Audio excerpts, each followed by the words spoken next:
The story begins in an apartment complex where Sawatari, a young, kind-hearted man, lives next door to a blonde woman named Ochiayo. Both of them moved in recently and don't know each other yet, but Sawatari has seen her, and he's instantly intrigued. He tells us a little more about Ochiayo, mentioning that she always looks sad and even seems older than him. The neighbors gossip about her, saying she's divorced. Because the walls are thin and the apartments are close together, Sawatari can sometimes hear her crying late at night. Despite all the rumors, he doesn't let other people's opinions influence him. He finds her genuinely attractive. One day, after he accidentally dropped his wallet, she kindly returned it to him.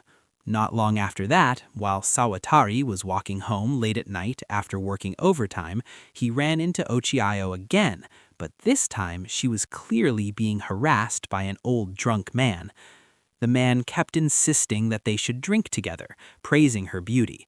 Ochiayo clearly didn't want to, but she was in tears, frozen by her own helplessness, unable to say anything. She remained silent.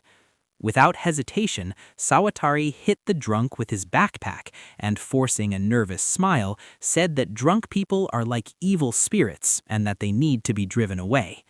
He asked her if she was all right. She thanked him, and he replied that it was no big deal. After all, that's what neighbors are for. But with a dark, depressed look in her eyes, she told Sawatari that she couldn't even stand up to a drunk man despite being an adult, calling herself a failure. Then she ran off, apologizing for being a bother. Sawatari was left behind, deeply worried and confused. Later, she stops to think and admits to herself that the young man is a good person. A few days later, we see the woman hanging her laundry outside. She notices Sawatari on his balcony and decides to finally introduce herself. She greets him and thanks him for the help he gave her that night. She then asks if it's his day off, mentioning that he should normally be at work. Sawatari tells her he was suspended since the drunk man from that night turned out to be someone important at the company. Ochiayo looks worried and offers to help pay his salary for that month, but he immediately refuses. She bows deeply in apology, admitting that his suspension is her fault. The young man disagrees, saying it isn't her fault at all. He chose to help her. She then asks if there's anything she can do in return. With an awkward smile, he explains that his grandmother sent him a lot of vegetables, but he's terrible at cooking, and asks if she could help him in the kitchen. Ochiayo prepares something delicious, and Sawatari praises her cooking enthusiastically. She confesses that she's never been complimented on her food before, and it makes her genuinely happy. Smiling from ear to ear, Sawatari says the meal is wonderful. Lost in her thoughts for a moment, she snaps back to reality, blushing in embarrassment, and tells him that he can ask her to cook any time he wants. The young man replies that he'd like her to cook every day, and she agrees. Hours later, we find her lying in bed, thinking about his compliments. She notes that she's never received so much praise before, and it makes her incredibly happy. She longs to see him again, but suddenly thinks that he's far too kind, while she's just someone who cries all the time. Feeling useless, she drifts off to sleep before finishing the thought. The next day, her shift at the supermarket ends, but the heavy weight of depression and uselessness surrounds her, and she cries silently. When she gets home, she remembers how her husband left her because she cried too much. The memory fills her with sadness, as she fears the young man might abandon her too. She recalls that she promised to meet Sawatari. Even though she feels unwell and lacks the courage, she pushes herself forward, remembering the promise she made. Timidly, she announces her arrival, apologizing for being a nuisance. Unexpectedly, the young man interrupts her, looking confused, and asks which of the two options she prefers. Blushing because he ignored her apology, she lets out a small, startled cry.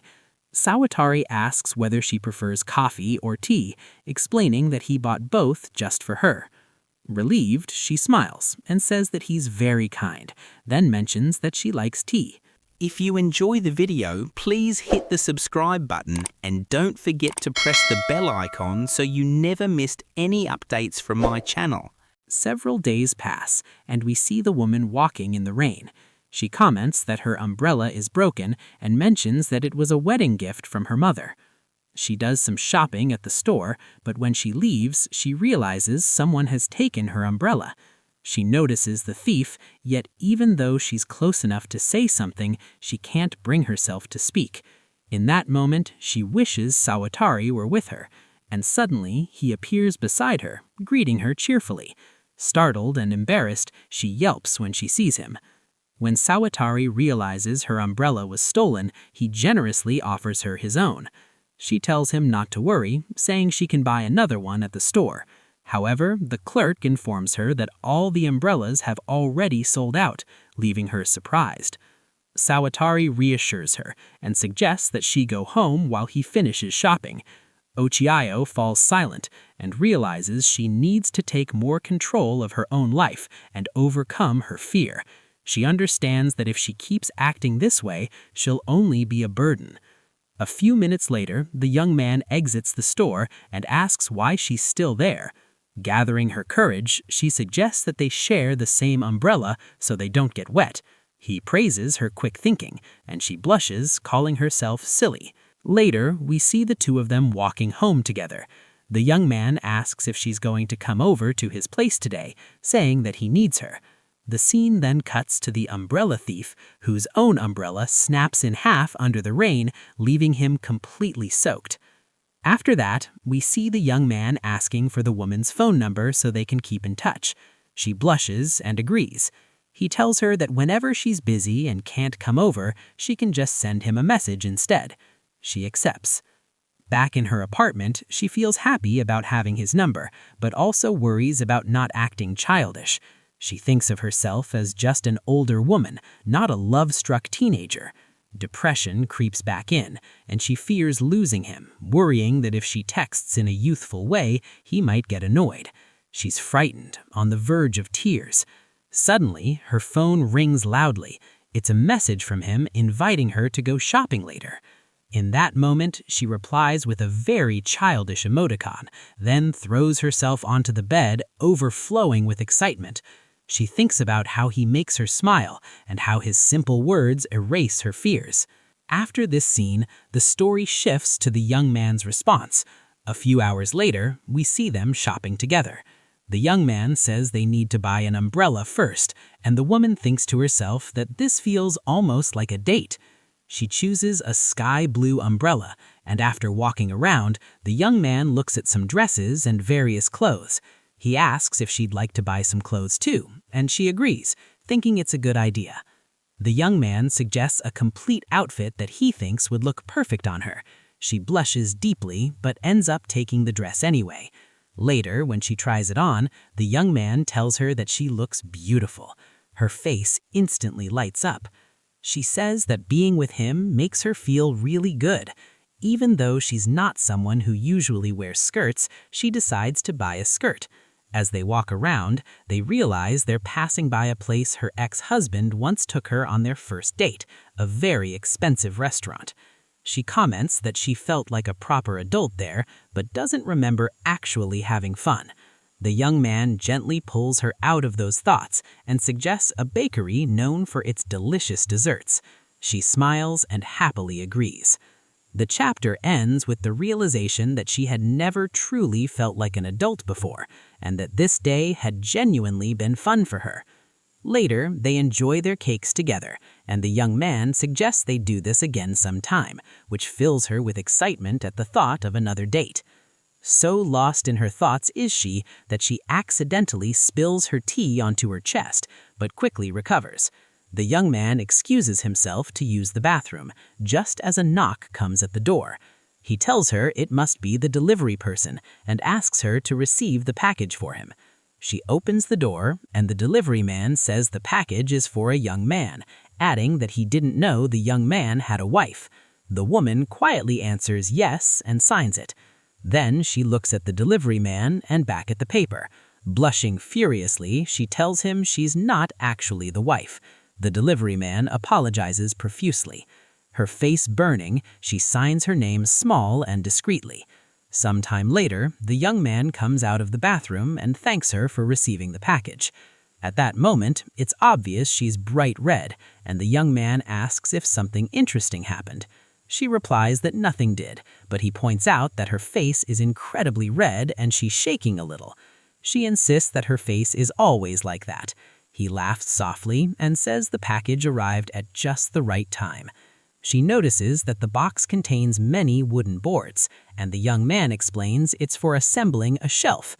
She proves to be surprisingly good at it, putting it together quickly, though she comments that it seems too small to be a normal shelf. The young man then admits that it's actually a spice rack. He bought it for her, since she's always cooking for everyone and thought it would make things more comfortable for her. She tries to pay him back, but he tells her it's not necessary, that it's the least he can do for her. Her thoughts drift back to her ex-husband, triggering a flashback. He asks why she has so many spices in the kitchen. She tells him she keeps all those seasonings so she can cook for him, but he suggests throwing them away, saying the kitchen is too small for that many condiments. We see the woman crying in helplessness. She doesn't want to go against her husband, but she also doesn't want to part with her spices. Back in the present, she thinks about how all she ever wanted was to be useful as a wife and to have her efforts acknowledged by her husband. The young man thanks her for everything and says that actually he'd love it if she could make something for him to eat. Standing at the doorway, her voice trembling, she tells him she'll go bring some seasonings over.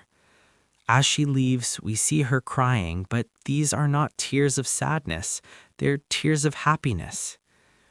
Days later, we find the woman at work. She tells us that her shift is about to end, but unfortunately, she had to work overtime today, which kept her from going over to the young man's apartment. Then, at 10:21 p.m., for some reason, the young man appears. The woman lets out a small cry of surprise, as usual. He patiently waits for her to finish her shift so they can head back to the apartment building together. At 10:30 p.m., as they walk side by side, the young man mentions that he didn't know she worked at a supermarket. The woman admits she thought she wouldn't get to see him today. Later, he tells her that he came to the supermarket to buy ramen since she wouldn't be able to come cook at his place that night. She offers to make something for him to eat later that evening. At 10:47 p.m., realizing that she hasn't had dinner either, the young man tells her that he bought some tea. He apologizes for always relying on her, but she quickly replies, blushing, that she likes it when he trusts her. As they cross a bridge together, at 11:01 p.m., the young man remarks that the night sky is beautiful. The woman says she's never really noticed the stars before since she always rushes home after work. He suggests that whenever they're working late, they should walk home together at night. Embarrassed, the woman agrees, thinking that as long as she's with him, she can be happy. After they return to the apartment building, the woman changes clothes and now it's her turn to make dinner for him. Although she tells herself that going to a man's apartment late at night is a little dangerous, she's certain nothing will happen. After all, it's not like she's staying the night. At 11:37 p.m., time passes and we see that they've finished eating. The woman is clearly getting sleepy, probably because she ate too much. With neither courage nor any ill intent, the young man gently covers her with a blanket and places a pillow under her head. He reflects that the woman rarely talks about her past, despite having been married not long ago. For some reason, he also thinks to himself that she's very beautiful, kind, and an exceptional cook. At midnight, the young man goes to sleep. The next morning, the woman wakes up and realizes she fell asleep in his apartment. She blushes, then gets up to look for him. When she finds him, she stares quietly, thinking about how kind it was of him to give her his blanket and bed while he slept on the floor. Suddenly, the young man wakes up, startling her. She offers to make breakfast. As they both get up, the woman notices they're running out of vegetables. After all, he had said they needed to use them before they went bad. Now that there are none left, she starts to think that he won't need her anymore. Just then, a phone begins to vibrate. The young man starts searching for it, but the woman finds it first. Before handing it back to him, she glances at the caller's name and sees a girl named Hana. We watch as jealousy flickers across the woman's face, but the young man quickly reassures her, explaining that Hana is his sister. The woman relaxes, returning to her usual self. However, without realizing it, she had been holding a sharp object in her hand. She notices it and hurriedly puts it away.